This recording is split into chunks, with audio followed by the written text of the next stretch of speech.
So hello, yun po. Nandito ako ngayon sa katabi ng Senate. Ito po yung bago naming Vloggers Hub kung saan po magko-collab yung mga iba't ibang mga vloggers at ito din po yung national headquarters ng ABP. Ang kasama ko naman po ngayon, si Vlogger ng Bayan. Kamusta bro? Yes, magandang hapon po sa lahat ng supporters, Senator Mark. Ito. Yes. Iyon. Sup? Ayun.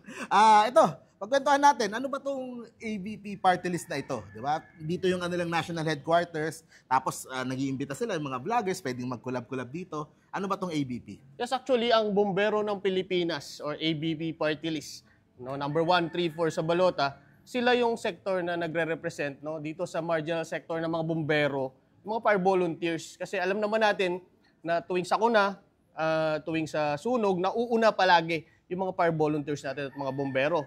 So, syempre, bilang lagi silang nauuna sa mga ganyan, dapat naman, unahin naman natin sila sa balota.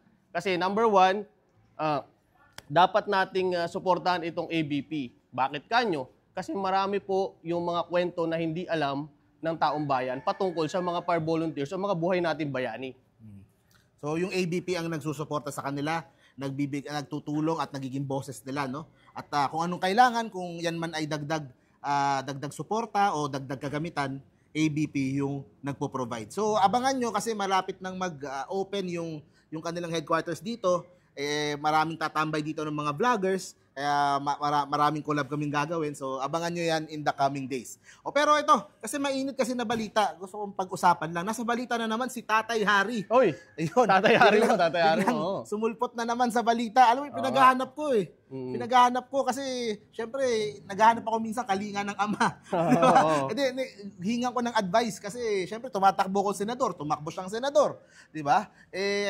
Ayoko naman na hindi siya pinalad. Ako, baka hindi din ako pala rin. So, gusto kong humingi ng advice sa kanya. Pero nasa balita siya. Meron daw siyang tira dito kay Yusek Claire Castro na para bang, in a way, hindi naman spokesperson, pero parang medyo similar siguro sa ginagawa niya dati kay dating Pangulong Duterte. Ano ba yung hinirit ni Tatay? Actually, Senator Mark, hindi lang ikaw yung naghahanap kay Harry Roque. Marami ang naghahanap sa kanya. Okay. So, Tay, baka naman, no?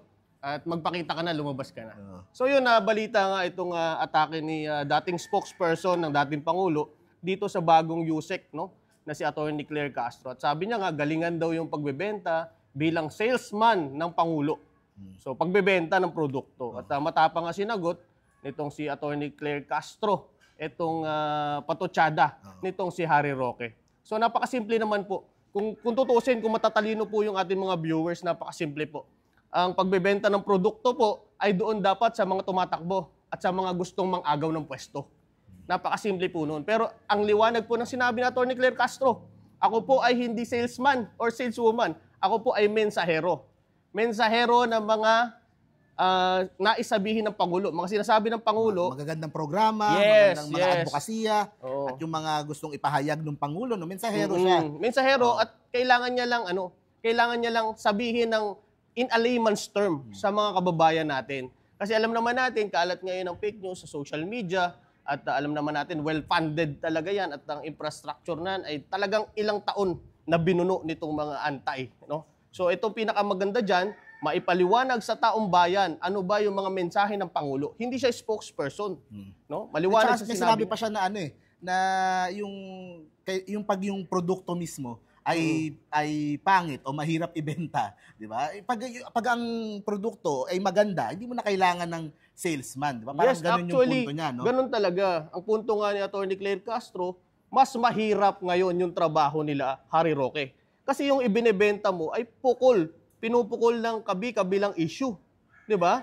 Ano ba yung issue na yan? Issue sa Pogo, issue sa Parmali, di ba? Issue sa EJK na yan, no? So napakahirap ibenta yung produkto nila. Kaya lang, sa kasamaang palad, yung mga kababayan natin ay naliligaw yung mga isipan nila. So itong pinakamagandang sagot lang ni Atty. Claire Castro. Ako ay mensahero upang sabihin sa inyo, ilatag sa inyo ang kagandahan at mga nagagawa ng ating Pangulo. At eto ba, alam mo, Senator Mark, no? Siguro for the first time lang na naka-encounter itong mga kabilang kampo, itong mga DDS, ng isang Atty. Claire Castro na matapang sumagot.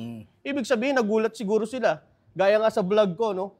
may bagong paborito itong mga DDS trolls sa katauhan ni Atty. Claire Castro. Nagulat sila na meron palang isang naiupo ang Pangulo na ganito umatake. Sinasabayan sila. Nakikipagbardagulan Oo, sa kanila. bardagulan. Kaya gusto nilang ipatanggal, gusto nilang ipaalis, no? Yes. Pero yun naman kasi ang lengguwahe na naintindihan nila. 'Di ba? Hindi mo sila madadaan sa maayos na debate, sa maayos na pakikipag-usap, hindi eh. Yung sa kanila parating may halong mura pa nga yun sa kanila. May halong mga personal na atake, below the belt na atake.